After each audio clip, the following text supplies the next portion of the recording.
জাতীয় নির্বাচন আর খুব বেশি দূরে নয়। এই মুহূর্তে প্রতিটি রাজনৈতিক দল যখন নিজেদের ভোট ব্যাংক শক্ত করতে মরিয়া, ঠিক তখনই এক বক্তব্য সামাজিক যোগাযোগ মাধ্যমে রাজনৈতিক ভূমিকম্প তৈরি করেছে।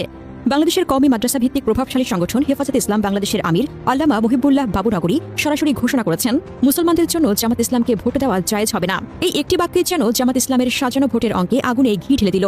বৃহস্পতিবার রাতে চট্টগ্রামের ফটিকছড়ি উপজেলার কাজিরহাট বড় মাদ্রাসায় বুখারী শরীফ খতম উপলক্ষে আয়োজিত এক ধর্মীয় অনুষ্ঠানে এই বক্তব্য দেন হেফাজত আমির। অনুষ্ঠানে উপস্থিত ছিলেন নাজিরহাট বড় মাদ্রাসার মাহতিম মাওলানা হাবিবুর রহমান কাশিমি সহ একাধিক জ্যেষ্ঠ আলেম।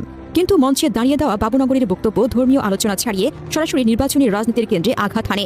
সামাজিক যোগাযোগ মাধ্যমে ছড়িয়ে পড়া ভিডিওতে চট্টগ্রামের আঞ্চলিক ভাষায় হেফাজত আমিরকে বলতে শোনা যায়, সমস্ত মুসলমানদেরও বলুন জামাতকে ভোট দেওয়া কি হারাম, জায়েজ হবে না।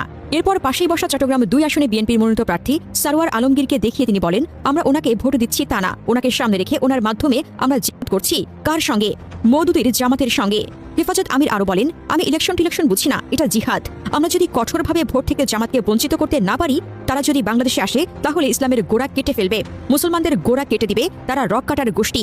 এই প্রথম না, এর আগেও একাধিকবার হেফাজত ইসলামের আমির প্রকাশ্যে জামাত ইসলামকে ভণ্ড, ইসলামের নামে ক্ষতিকর শক্তি, মদিনার ইসলামের সঙ্গে সম্পর্কহীন বলে মন্তব্য করেন। এদিন আরও এক ধাপ এগিয়ে তিনি বলেন, জামাত ইসলাম কোনো ইসলাম না, জামাতের সঙ্গে মদিনার ইসলামের কোনো সম্পর্ক নেই।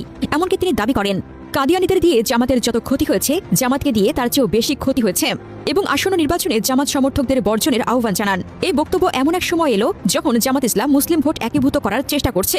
কওমি ঘরানার ভোট গুরুত্বপূর্ণ ফ্যাক্টর হয়ে উঠেছে। বিএনপি জামাত সমীকরণ নিয়েও মাঠে নানা হিসেব চলছে। ঠিক সেই মুহূর্তে হেফাজতের আমিরের এমন বক্তব্য জামাতের জন্য রাজনৈতিকভাবে মারাত্মক ধাক্কা। বিশ্লেষকদের মতে কওমি মাদ্রাসা ভিত্তিক ভোটারদের বড় একটি অংশ জামাত থেকে মুখ ফিরিয়ে নিতে পারে। জায়েজ হারাম ফতোয়ার ভাষা ভোটের আচরণে সরাসরি প্রভাব ফেলতে পারে। ধর্মীয় আবেগকে রাজনৈতিক অস্ত্র হিসেবে ব্যবহারের অভিযোগ আরও জোরালো হবে।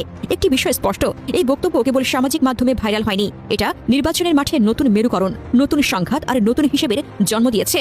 আগামী দিনে এর রাজনৈতিক আগুন কতটা ছড়াবে সেটাই এখন দেখার বিষয়।